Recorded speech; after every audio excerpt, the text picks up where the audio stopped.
Hi, I'm Jerry Hazard, and for most of my life, I believed I had things figured out.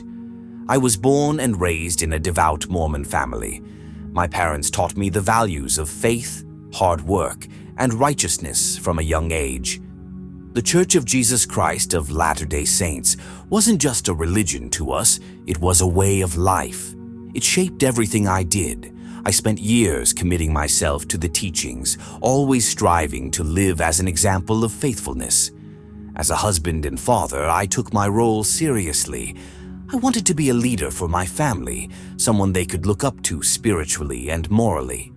My days were filled with church service, prayers, scripture readings, and doing my best to follow every principle I'd been taught. For me, righteousness was about earning my place in heaven through my works, and I tried my best to stay on that path. But life has a way of knocking you off balance when you least expect it. A little over a year ago, I started feeling unwell, tired, weak, and just off. I pushed through it for a while, but eventually the symptoms got too much to ignore. When I finally saw the doctor, the diagnosis hit me like a freight train: late-stage cancer. I can't even describe the sinking feeling I had when they said those words. At first, I tried to hold on to my faith with everything I had. I prayed, I fasted, and I leaned on my family for strength. My wife and kids were my rock during those dark days. But deep down, I couldn't shake the doubts creeping in. Had I done enough? Was I truly righteous enough to stand before God?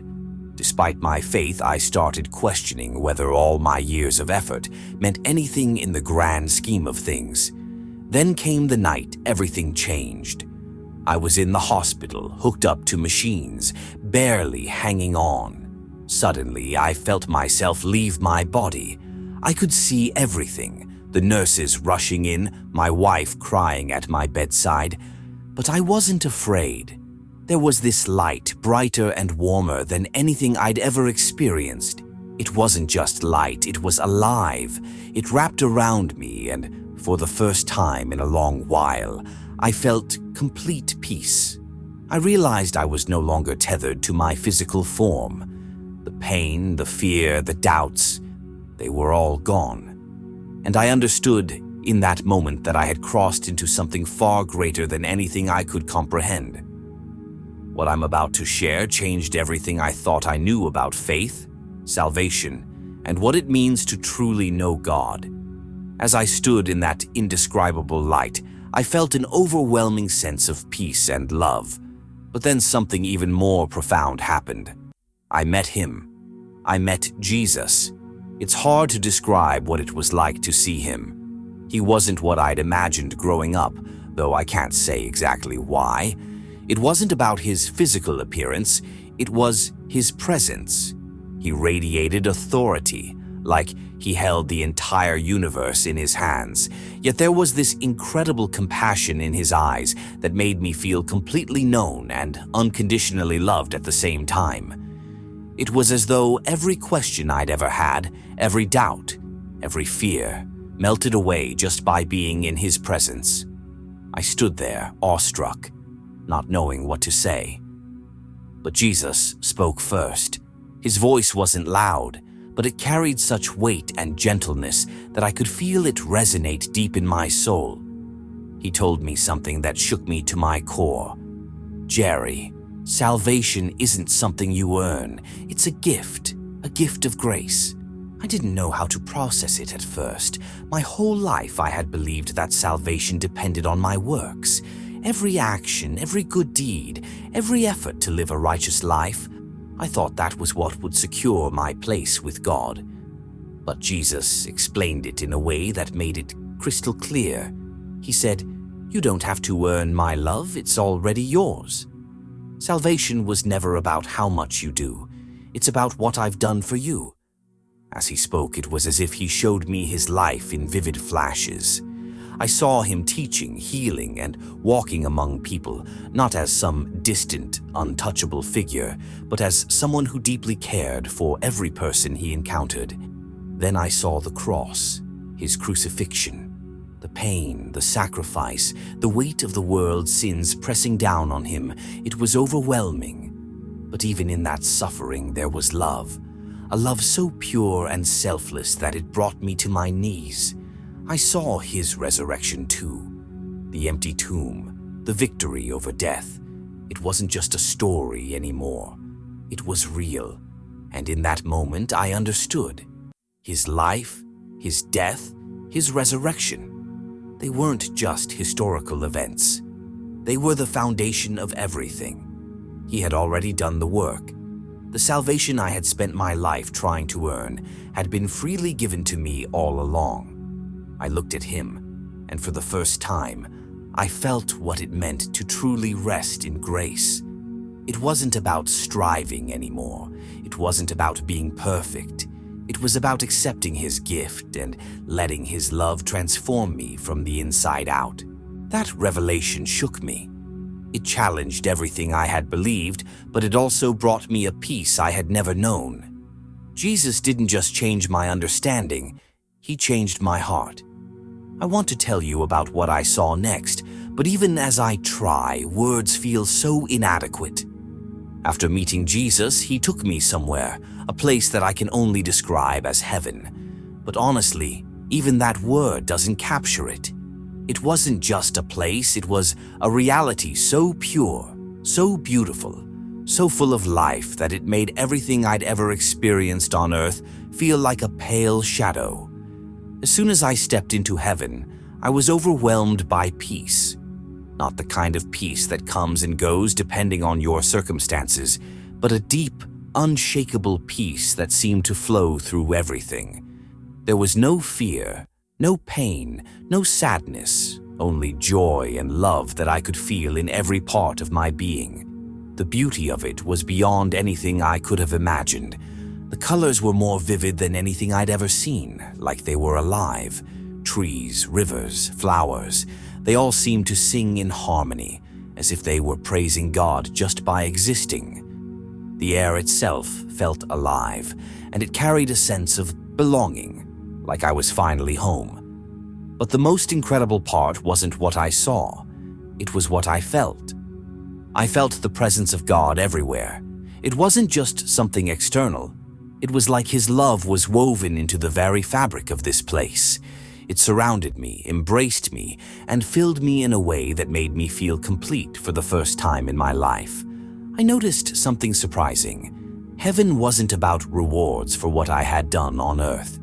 That idea had been so deeply ingrained in me, that heaven was the culmination of all my good works, a reward for my righteousness. But standing there, it became so clear. Heaven wasn't about what I had achieved. It was about being with God, being united with him through his grace. I realized that nothing I could have done on earth would have earned me a place there. It wasn't about deserving it. It was about accepting it. God's love and grace had made this possible, not my efforts.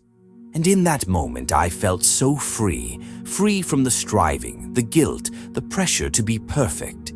All of that fell away, and I was left with the simple, beautiful truth.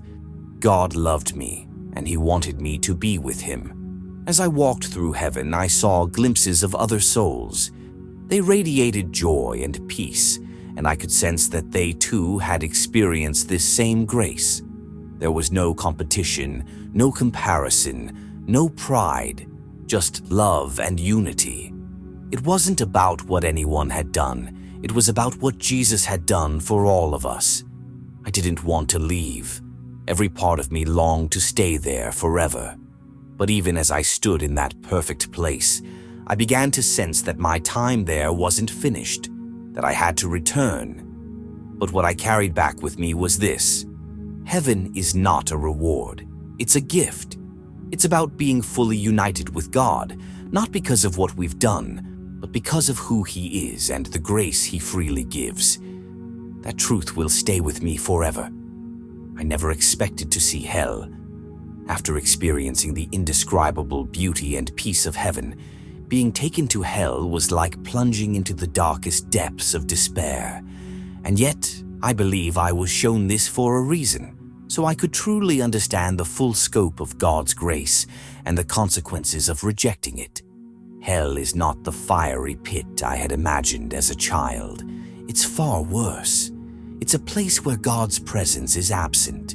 When I was in heaven, I felt God everywhere, in the light, the air, the very essence of my being. But in hell, there was nothing.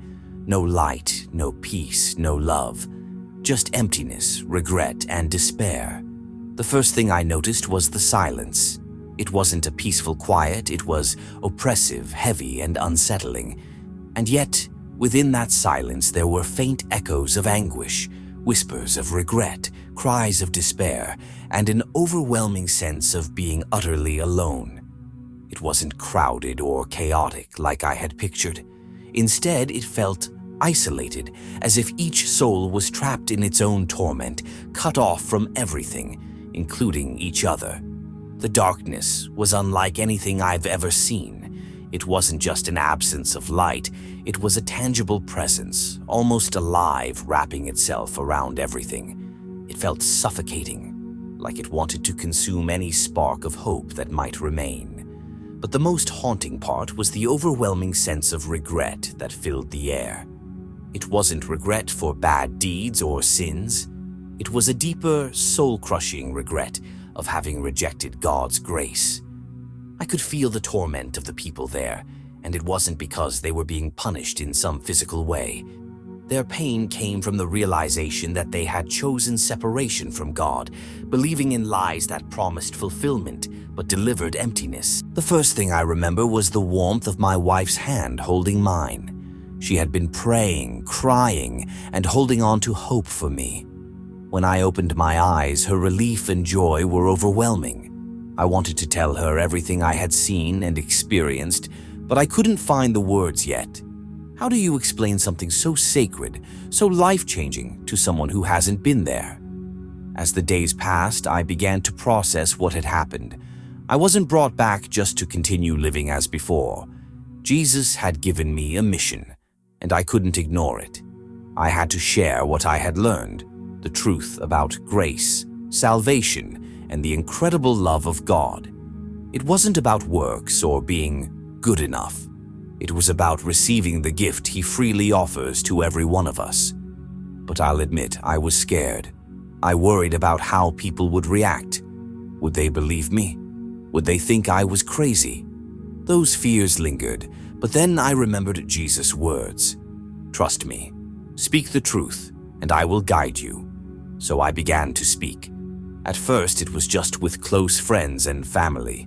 I told them about the light, about meeting Jesus, and about the love and grace that changed me forever.